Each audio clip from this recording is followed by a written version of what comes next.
Hey, welcome back to another episode of Hands on Diecast. It's been a while. Yeah, really long actually. Sorry for that. Yes, apologies. It's all Easy's fault, by the way. No, it's not. Usual excuses, work, holiday, other half for you, not for me. But anyway, we're back, and today we've got something special for you. Yeah, this is the Autoart Maserati MC12. Yes, and off the back of all of your feedback, we are going to revert back to our usual format. So here we go. Yeah, it's a long ass one, so yeah. Awesome. All right, starting off with the front of the MC12. First thing you'll notice, not just with the front, but with the whole car, is the paint. I mean, this is really amazing paint. You can see the sparkle, even on camera, yeah, I'm looking at it. You can see the sparkle, it's really deep, this blue. Then you'll move on to the usual aspects like the mesh. The mesh, you can see sort of through it. I'm not sure if you can really see through it, but it's a pretty good job. And the Trident in the center, placement's really good. It's a metal decal, metal emblem, yeah, as you'd expect. So, and the positioning is good. Logo placement good. It's also of good quality. And then the headlights look pretty decent. I actually thought that I just Googled just now, the 3 dots on the top decal looked weird, and it's true to the real car, so nothing wrong with that. Yeah. So far, that's about it. That's all I have. How about you? Yeah, before we start, right, or before I start, I just want to say that this is actually one of the first few auto arts that I ever got when I started collecting. That's true, yeah, good point. And straight away, the main thing that really strikes me about this model, like what you said, the paint is fantastic. And secondly, it's the size. Yeah, it's like a whale. It's huge, right? I mean, we're even struggling to get this thing to fit in our usual box, right? But anyway, to the front of the model, I think I agree with what you said. The paint's fantastic. The headlight details, I think, are decent. It's not the best that we've seen by any means, but there's still a lot of nice details. The metallic emblem with the Trident right down in the air intake, I think that was really, really fantastic. And on top of that as well, there's quite a bit of detail on the front of the hood. With the air intakes, you can actually see the intake fans through the front air openings, as well as the wheel arches. That's proper. There's a grill, there's an opening, you can see right through it. Fantastic. All right, let's move on. Yep. Right, so to the side of the MC12. Yep. Dude, she's a big girl, eh? Yeah, this is a whale. We're struggling so much to get the camera work right for this model, but anyway, to the side. So first off, again, like what I mentioned before, the size of this model, the length. Look at how much of the front overhangs, how long the front overhangs and the rear overhangs are, in fact, as well. So, I think overall, it's a fantastic silhouette, right? The MC12. We know it was based on the Enzo, but it's visually at least, it's a pretty big departure from what the Enzo actually was. Right. Details wise, there's these nice little looking clips. I mean, we do know these clips to kind of secure the front hood. They are plastic, they're chrome, but I mean, it looks pretty realistic. Yeah, it looks pretty decent. What I do love the little side indicator. Yeah. Right, that's a proper, that's Autoart Signature quality right there. Proper little. Not just a decal. Exactly. Yeah. The rims, I'm kind of semi hot on them. They look a little bit plasticky, but then, I mean, there is a little bit of metallic flick to it, so that's decent. But for me, it's the brake calipers and the brake rotors, right? They totally make up for it, right? I love how realistic the rotors look, especially, and on the black brake calipers, the Maserati decal. Yeah. Right? And I think to wrap off as well, around the doors, right? There's a lot of fine meshing as well, right? Yeah. And take for the rear engine as well as the front for the brakes, I believe. Yeah. Yep. So what do you think? I think pretty much what you said. I just add on that I wish they had the whole tire branding that they're doing nowadays. That would have added more. Added a little extra to it. Then, like you mentioned, the meshing here and here, you can actually see through it, which is really, really good. That's about it. It's a really, really cool car from the side view. And big. Yeah, and huge. Right, onto the back. First thing you'll notice is the rear spoiler wing, which is probably bigger than some people's dining tables. Yes. Super wide. And then you'll see, obviously, the meshing, the diffuser, and you can actually see through the meshing as you'd expect, so that's cool. I actually just now looked through the exhaust pipes as well. And it almost looks like, if you look deep in, that there is a butterfly valve. I'm not sure if that's intentional or whether Autoart actually replicated the real thing. If it was, that's pretty amazing. I wouldn't be surprised if the car has butterfly valves. And then the rear, is this a turning indicator, I would assume, or brake light combined? The LEDs, you actually can see the individual LEDs, which is a really nice detail. And then, of course, the Maserati emblem, as well as the other decals for the reflectors and the third tail light. Really well placed. They're not like off center or anything. So good job there. Yeah. That's about it for me. It's a really, I mean, it's not the most attractive rear end of any car ever, but like you said, I think the meshing really stands out on this model, especially around the rear. The diffuser, right? So there is the entire diffuser. You can see it's laid out in the carbon effect. We know it's not real carbon fiber, but it looks great in my opinion. The wing is huge, as you said earlier. But I think another thing around the rear is that, you know, if you go up towards the center of the car, I mean, you can just see how huge the rear of the model is, and it's a fantastic place where you can see, you know, just how beautiful this deep blue hue of the model is, right? And there's the other color, which is white and blue on the MC12. The conventional color for the MC12. This, to me, this is way better. I think the final thing to add is just the you know, the engine, the louvers on the engine hatch, which is plastic. But I think it doesn't detract from the model, in my opinion. Agreed. So very nice. All right. Right, so to the engine bay of the MC12, which was basically the same engine as the Enzo, if I'm not mistaken. Yes. So, I guess, I don't know, right? In the past, I remember there were some people who were saying that they weren't fans of this particular engine bay from which Autoart put together. In my opinion, I actually quite like it, right? There's actually a fair amount of detail, you know, all over the place. There's, first of all, there's that massive, you know, I have no idea what on earth you would call it, right? It looks like something that's insectoid on top of the entire engine bay. I think that looks really cool with the oil, you know, the cap. Yeah, the oil cap. Yes, exactly. You know, you have the shock absorbers, which on this model, they don't actually work, but they're there. They do look cool. The exhaust manifolds, right, which you can see right below the shock absorbers, they are nicely chromed, which is really, really cool. A lot of air intakes and some of the piping and hosing all around the engine bay. It's also worth noting that there's some carbon effect, you know, detailing all around the sides of the engine bay.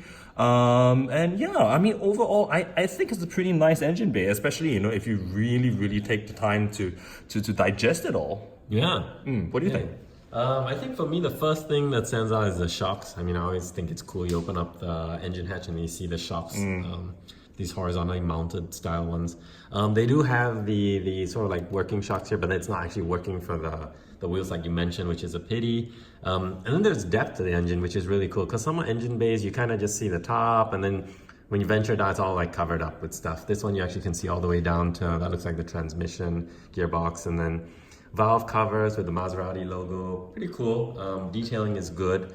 I'm not sure what this blue thing is, like a strut bar or something. I think it's a strut bar. Pretty nice detailing. Yeah, that's about it. Like, it's an okay engine bay. It's not blowing me away, but it's also not terrible. Yeah, one last thing I will add, which we'll add a separate shot for you guys, is how cool the hinges are. Oh, yes. We got to show that in action. Yeah. Yes, we will show you that, which hopefully you're watching right now. I think it's really cool, and this, again, being a full metal diecast model, the engine hatch has a nice amount of weight to it. Yep, so that's really cool. All right, onto the front, what we call front, I guess. So the shocks here actually do work. We tested them just now, so that's cool. We went back to check whether the rear works. No, they don't. Okay, and then I'm always like tickled by all these like little decals and stuff and how they put them on there. I think it's really cool that they have the details, like all these warning stickers, as well as even the Bosch sticker on the battery, which is cool. And then you can see the fans in here, which are obviously very important for cooling the car. Actually, I think it's more for downforce. Right. Sure. I think that's about it from me. Oh wait, and some glue stains here, which is not great, but okay. Oh, great, thanks. Yeah. I really like this model, right? I mean, that's the thing, right? This is the good old days of Autoart Signatures. I mean, you know, the entire front hatch comes off, and that piece alone is such a nice weighty piece of of art. Right? Yeah, speaking of which, you've dropped before. Which I have dropped before. Thank you for mentioning that to our wonderful audience. Anyway, I do love the detail on the front, right? Like you said, you can again see the inverted shocks. That's a feature across the entire MC12. Yep. You can see a lot of detail around what I'm assuming are Pirellis on the Maserati, considering it's an Italian car. The fans, right, and the battery as well. To me, it looks really, really nice. You can see some proper detail around the front double wishbone, the front double wishbone arms, and well, yeah, and a little bit more of the evidence of the carbon tub that would be there on the actual car. So I really like it. Right, so interior of the MC12 is blue. Yes, very much so. Very, very, very blue interior. I think just to get straight to the point, it's okay. Again, it's another okay point for me. So, I mean, on the one hand, there's aspects that I don't like. The main dash, which is, is supposed to have that carbon effect. I don't think Autoart did a fantastic job, in trying to replicate how it's supposed to look, especially, right in front of the passenger seat, right? That area I don't think looks great. The aircon vents as well are a bit blah. The blue leather itself looks a bit meh as well, so I'm not too keen on that. But there are some fantastic details. For example, the aircon vents, there's actually, you can actually see the fine details around that. Not aircon vents, sorry, aircon controls. Right. The aircon controls, the center console, there's even the tiniest little Maserati emblem right down the middle in the center console itself. You can see the handbrake, right? There's all covered in carbon right next to the driver's seat as well. I do like that detail, and I think this is the first model that I've seen where there are actually separate floor mats in the cabin. Oh my god, I was gonna bring that up, but you took it. all right, yes. It is cool, yes, right? it is very cool. It is very cool. Okay, what do you think? I think almost everything you just said. Actually, the first thing I would say is very plasticky. Yeah. So the first thing I noticed, I know you're pretty biased with this car, so you're being a bit gentle, but it's very plasticky. I think the other thing is this bluish leather. The color doesn't help. This color is making it way worse, so it looks super plasticky. The whole dash, the console, very plasticky. The seats as well. Just overall, not realistic looking enough to warrant a signature Autoart.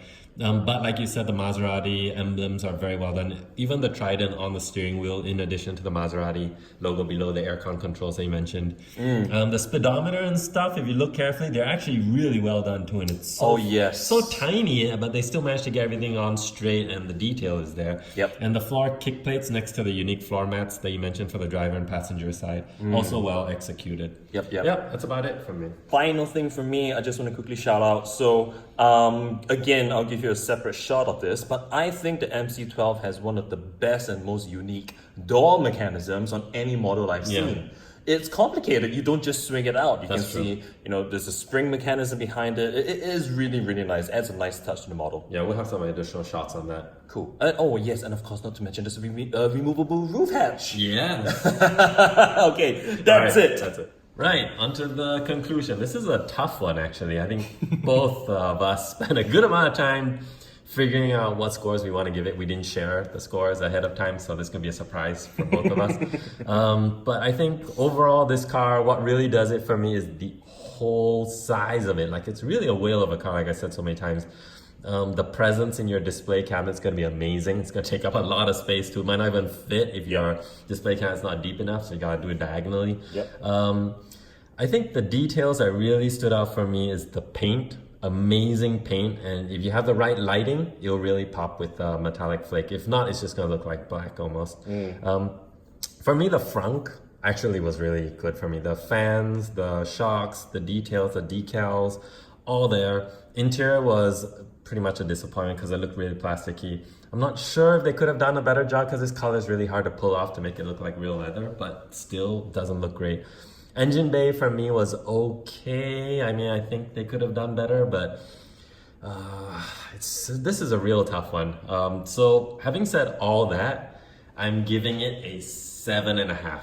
Oh man! Yeah, I'm curious to see what you're gonna say. I'm But not surprised that you Okay. say 7.5. Okay. Yeah, Let's okay. hear it, yeah. Now, all things considered, yeah, I mean, that's the thing, right?